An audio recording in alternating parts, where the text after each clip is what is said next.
This is the Bryan Hyde Show. Well, hello there and welcome to the show. Here we go, off and running for September 19th, 2024. You know, things are getting a little more out of balance the closer we get to the election. I expect this is going to continue. In fact, you know, there's always this term, the October surprise. I don't know what the October surprise is going to be, but given what has happened so far, including a couple of assassination attempts on one of the candidates, yeah, it seems like we are facing a pretty uphill battle. Who was it? Jeffrey Tucker had a post on, this was last night on Twitter. He says, so now we see what it looks like when one candidate is opposed by the Fed, corporate media, the administrative state, upper reaches of all corporations, military, pharma complex, all governments at all levels, and academia. But it's not election interference. That is interesting. By the way, he's not stumping for Donald Trump. He's just pointing out, isn't it curious how all of these institutions, or at least the people in charge of these institutions, seem to be aligned against one candidate? Again, I don't think anybody should be ending their prayers in the name of Donald Trump or anything, but it's a very curious thing to see how hard they are fighting it. And somebody responded to this. I thought this was kind of funny. One of the responses was, it's called democracy. Support whoever you want to. Well, if that's what democracy looks like, in the words of Bart Simpson, seems like a pretty crappy democracy or a pretty crappy way of governing yourself. Yeah, whatever the mob wants, that's what the mob gets, and that's pretty much what democracy is. I'm going to start with a mention of the Constitution Day.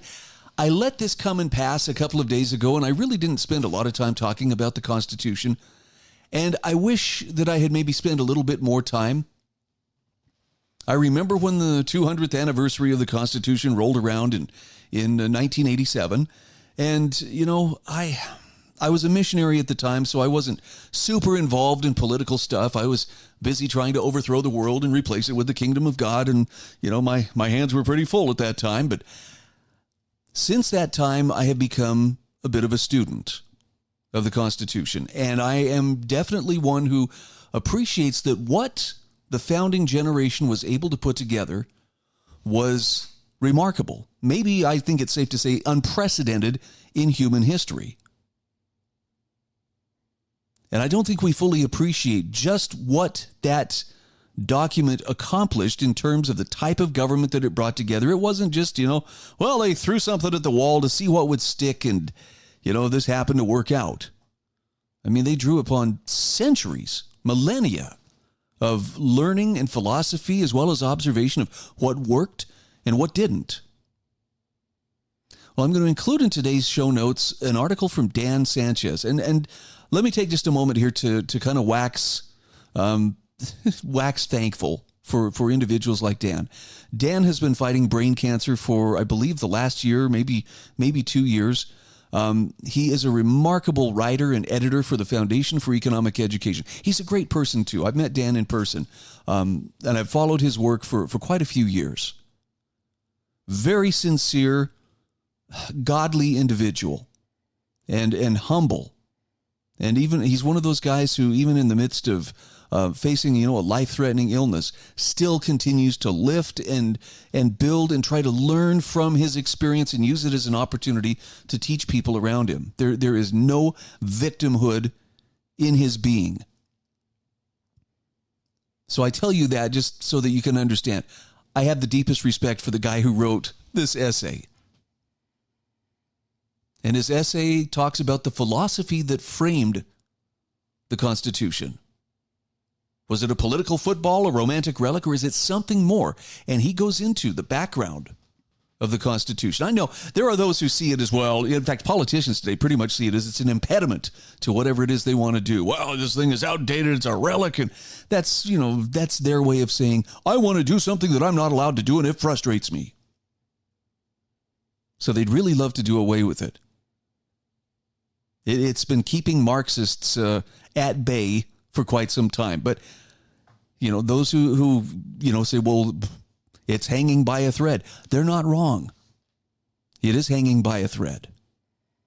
I like what Dan says here, though. It's a philosophy made manifest. How is the Constitution a work of philosophy? He says, the Constitution is an expression, however imperfect, of the founding philosophy of America, which was a strong set of convictions held not only by America's leading revolutionaries and founding fathers, but by the nation's revolutionary and founding generation. Okay, these were ideals that were held generally. That principle of liberty to all. That was the dynamic that drove it. Well, Bryan, they had slavery at that time. Yes, they did. It's true. Slavery was a part of the world into which the founders were born. They didn't create it. They didn't exploit it. In fact, many of them realized it was not tenable. They realized it was an immoral thing. But it was an institution that was widely accepted at that time. And the bottom line is there were people who just weren't willing to say, hey, that's wrong. By the way, if you want to get kind of a feel for what that's like, in our day, look at how religious attitudes have shifted in the last 20 years. I just was looking at an article yesterday about the Pew Research Center, which was founded in 2004. So 20 years later, they've been measuring American attitudes on all kinds of different things. But on religious matters, it's kind of stark to see how many people have stepped away from faith or say, well, I have no particular religious affiliation, or I don't go to church as much anymore. There has been a very clear diminishing in the number of people who find religion a priority in their lives.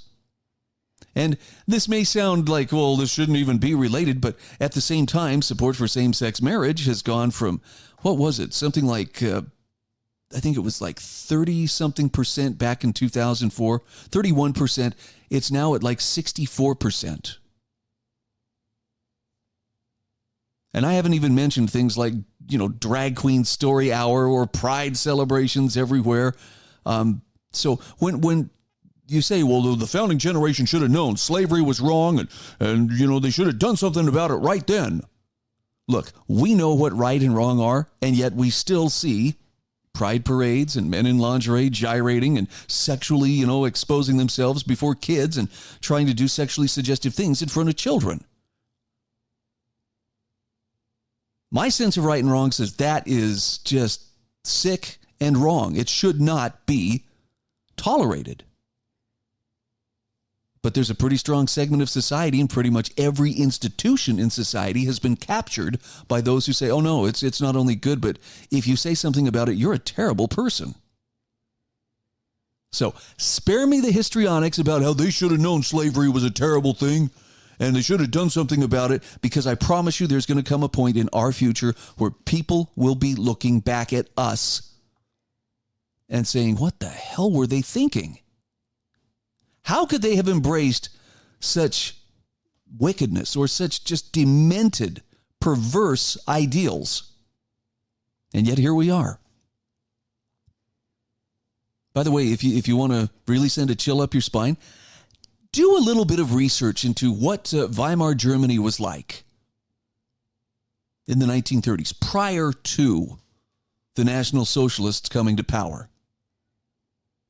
You'll find a lot of the same debauchery, the same attitudes, the same, we can do whatever we want. We're free. We're smart. We know better. We know better than every generation that came before us. A fully first world, highly educated, highly trained citizenry cut loose from their moral moorings. And shall we just say, it didn't turn out so good.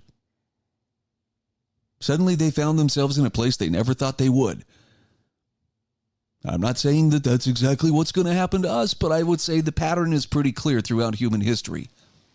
That societies that turn loose of their morals and make pleasure chasing their number one priority, well, let's just say they don't stand. Every culture that does this has fallen. And don't take my word for it. A British anthropologist by the name of J.D. Unwin cataloged all this and wrote about it, published a book on it, in fact, back in the 1930s. Sex and Civilization. And he didn't approach it from the standpoint of, I'm going to show that the Bible is right and they're wrong. He didn't try to make judgments of right and wrong. He just looked at what happened in these societies, big, small, primitive, advanced, whatever it was, religious, non-religious, when they stopped practicing self-control. And I'm talking sexually, self-control, fidelity in marriage, abstinence before marriage, or at least the expectation of you're not going to go out there and sleep around and sire a bunch of children who are then, left without fathers. Every society that turned loose of what he called that marital continence, or that fidelity and self-control, every one of them out of 85 that he studied went into decline. Now, I'm sorry if this sounds like, well, you're preaching at us or you're lecturing us. I'm not saying government needs to be, taking a role here. This is the kind of thing that needs to be, addressed at the individual level, first and foremost. Now, coming back to the Constitution was an expression of a political philosophy, specifically John Locke's political philosophy. But it was all about freedom. And it was the recognition that the power, political power, starts with the people and flows from them to the states in which they reside, and from the states to the federal government. And if you don't understand that flow of power, you are very likely going to be deceived and then ruled by people who will tell you, oh, no, the Constitution tells you what you can and cannot do. No, it doesn't.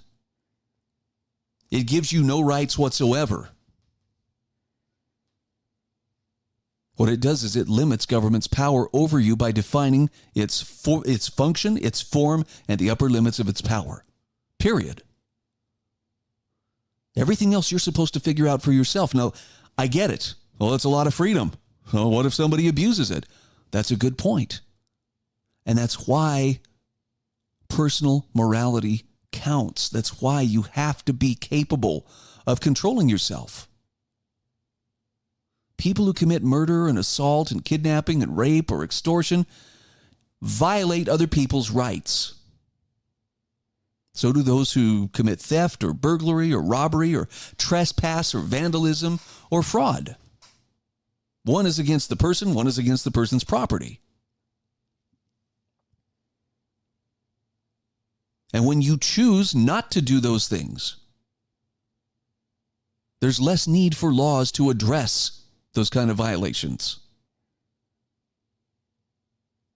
But when people don't practice self-control, when people pretty much live by the law of the jungle, then more external controls will be added. And I'm not saying that they have to be added. I'm just saying people will clamor for it because they want to feel safe in their person and in their property. But then we run into the problem of what happens when government becomes predatory in that sense. So this is why government has to be limited. This is why, the Constitution, for whatever imperfections it has, still struck a beautiful balance between local governance and federal governance that allowed us to present a united front to the world, but at the same time, be able to govern ourselves at the lowest possible level, locally, at the county level, at the state level, etc. Vertical and horizontal separations of power to make sure that no power center accumulated too much and became tyrannical. I know. Well, how's that working for you? Yeah, it's not working so good, is it? But understand the ideal is there. The rule book works if we follow the rules. And as Dan Sanchez puts it, the Constitution and the philosophy that underlies it is pretty much the best one that a people has ever tried to politically implement. Much of the virtue and the prosperity that you will find throughout our nation's history can be traced to that implementation as expressed in the Constitution. But he points out the actual implementation of that philosophy can't rely just on the words on paper. For it to actually influence the course of human events, there has to be, among the more thoughtful minds of people, an understanding and embrace of the philosophy that inspired that text. That was true of the founding generation, but it's no longer true for Americans today. That's something we can solve, though, at least if we understand it at an individual level. I hope that makes sense. I hope you'll read his essay. It is so good. And if nothing else, it'll give you a sense of appreciation for what we were given. Now the question is, can we keep it? All right, two other quick things I want to point your attention to. The threat to free speech is growing throughout the world. Yeah, it's not just here. It's growing everywhere.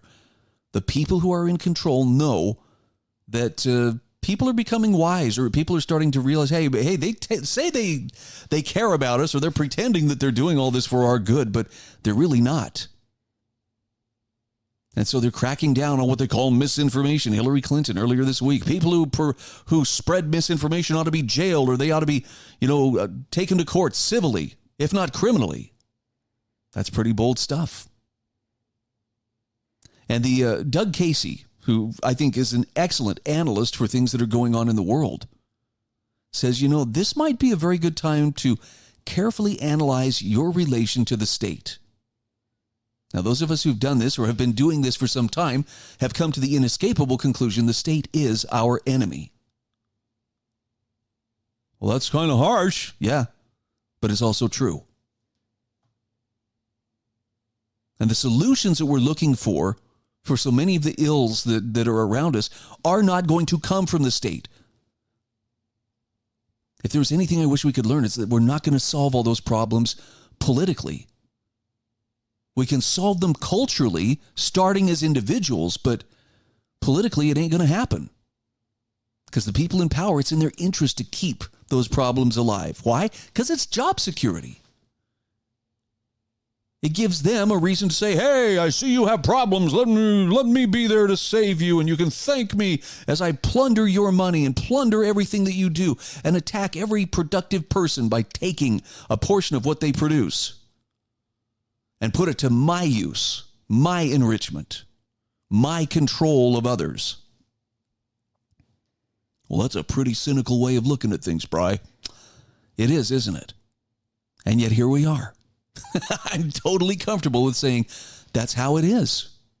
Now, there is one last article that I want to share with you, and this is from Thomas L. Knapp. Your vote is your voice, and that's all it is. And there's just a couple of things here that he points out. I thought this was actually a brilliant illustration of the vote, because the fervor is building right now. Everybody's, oh, wow, we got to all get out there and vote. We got to do this. And I'm not telling you not to vote, but I want you to keep it in perspective. How much difference does that vote make? Well, he quotes Murray Rothbard, who gave this example. Suppose we were slaves in the Old South, and for some reason each plantation had a system where the slaves were allowed to choose every 4 years between two alternative masters. Would it be evil and sanctioning slavery to participate in such a choice? Now suppose one master was a monster who systematically tortured all the slaves, while the other was kindly, enforced almost no work rules, and freed one slave a year or whatever. Murray Rothbard said, it would seem to me not only aggression to vote for the kinder master, but idiotic, if not aggression to vote for the kinder master, but idiotic if we failed to do so. Now, Thomas L. Knapp, quoting Samuel Edward Conkin, says, that's poppycock. Can you imagine slaves on a plantation sitting around voting for masters and spending their energy on campaigning and candidates when they could be heading for the Underground Railway? Thomas says that debate, can voting be an effective activity in pursuit of liberty? Is it even morally acceptable? That debate outlived both Murray Rothbard as well as Mr. Conkin, continuing among libertarians to this day. He says, Thomas Paine thought it would be strange indeed if so celestial an article as freedom should not be highly rated. But it's not just an offer in the electoral marketplace. We may never get it. And if we do get it, we won't get it by voting for it. Ooh, let that one sink in for a second. On the other hand, history irrefutably demonstrates that most people will sit around voting for masters and spending their energy on campaigning and candidates rather than risk the overseer's whip by attempting to flee the state's plantation. So his point is voting is not really much good if freedom is the criterion, and it's not especially effective at lightening our burdens. We're each more likely to win the lottery than to cast the deciding vote in any sizable election. Now, but that doesn't make voting immoral, he says. Voting is the expression of a preference among limited options within a political system shaped and constrained by force. The system is immoral. The options within that system are usually mostly immoral, although voting against a new tax might not be. And Thomas Knapp says your preferences among those options may be immoral too, but stating your preferences, even between equally immoral options, is not, as such, immoral. It's just speech. He says, if I hold a gun to your head and a knife to your throat and ask you, how do you want to die? He says, the immorality is mine for forcing that choice on you, not yours for choosing. So he says, vote or don't, your call. I support your right to express your preferences and maybe send a message with a third-party vote or remain silent. But his point is, don't fantasize that you're really accomplishing much. And again, I'm going to echo that too. Political solutions are not going to cure what ails us. The only cure that I know of that will, without doubt, work is for people like you and me to get it together and to focus on improving ourselves. Okay, the first thing we do is we offer society one improved unit, just like Albert J. Nock counseled back in the 1930s. One improved unit, a person of sound character, a person who lives the golden rule, a person who will be free no matter what the circumstances around them. And use that influence to persuade others that this is the better way. It starts with culture, and culture starts with us as individuals.